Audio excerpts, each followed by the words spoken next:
je vous présente avant et après. Donc voici l'après. C'est incroyable, hein. En fait, comme j'avais beaucoup tressé ces dernières semaines, hein, donc ces dernières 2 à 3 semaines, je lui faisais trop de coiffure. Donc j'avais décidé de ne plus rien faire, de laisser les cheveux reposer, surtout le cuir chevelu parce que c'est important. Et voilà, donc je suis pas en train de couper les cheveux, ne vous inquiétez pas, c'est juste du fil que j'étire, que je suis en train de couper là. Je dois l'avouer, les cheveux afro, ne sont pas faciles à entretenir. Donc, pour celles qui aimeraient lisser les cheveux de, vos, de leur enfant, vous pouvez utiliser le fil à tresser. Vous voyez peut-être la structure des cheveux de la partie où j'ai fait avec du fil, elle est plus lisse comparée à celle du haut où je n'avais que fait des torsadés. Les torsadés, c'est en fait, c'est un peu comme le tweet, mais le tweet couché. Vous savez, les rastas, ce sont les rastas et les nattes. Les nattes sont un peu comme des rastas couchés. Donc les torsadés, c'est à peu près la même chose. Ce sont des tweets tout couchés. Voilà, la chose importante à faire, c'est d'abord d'essayer le plus possible d'utiliser ses mains, de démêler avec les mains, défaire avec les mains parce que ça fait moins mal. Beaucoup d'enfants n'aiment pas qu'on les fasse les cheveux, donc du coup, c'est important qu'ils aient moins mal. Et de ce fait, faites très attention, démêler avec des mains, essayez de peigner avec les mains avant même de commencer à utiliser le peigne. Parce que là, vous voyez, j'essaye de démêler tout avec les mains. Je cherche des boules là où c'est un peu attaché, c'est un peu là où j'ai oublié de défaire, je vérifie et puis j'essaye de faire en partie. C'est très important parce que de cette façon, les enfants ont moins mal.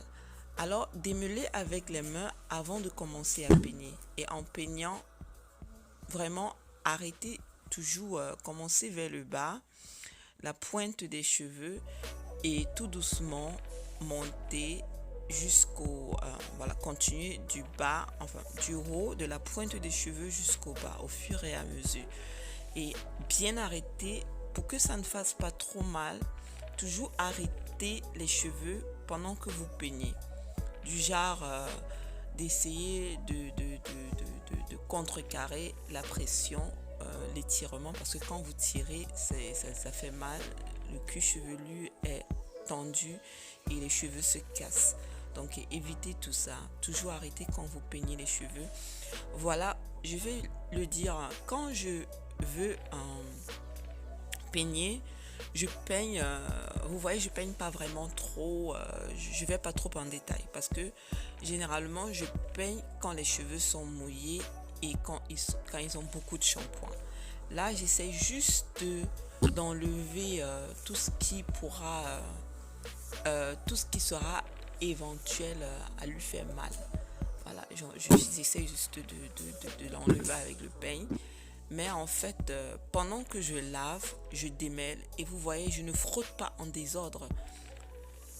Et c'est en ce moment-là, comme vous voyez, quand c'est mouillé et avec beaucoup de shampoing que je peigne.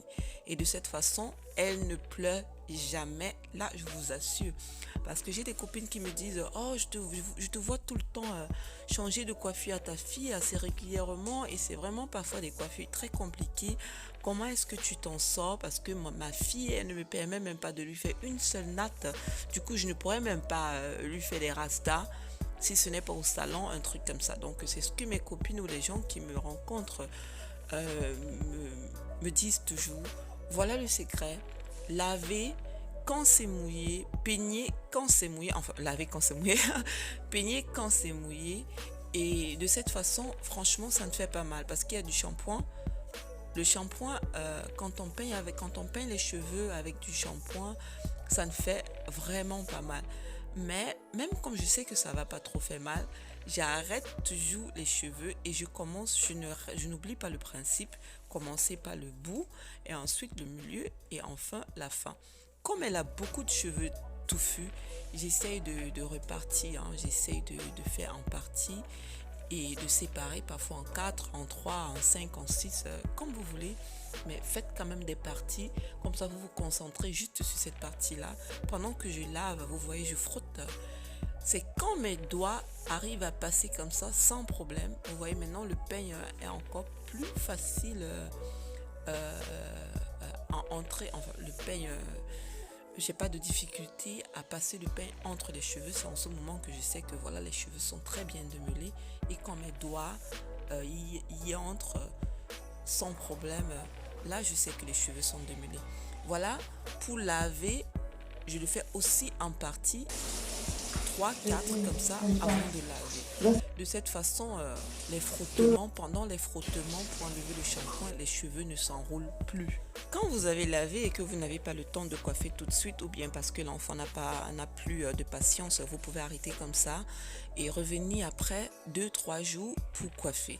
Voilà, c'est tout pour cette vidéo. Si elle vous a plu, n'hésitez pas de vous abonner à cette chaîne spéciale dédiée aux cheveux, BLK Star Mobile Hairdresser for You. Contactez-moi si vous avez besoin de quelqu'un pour vous coiffer ou coiffer vos enfants. Merci et à bientôt.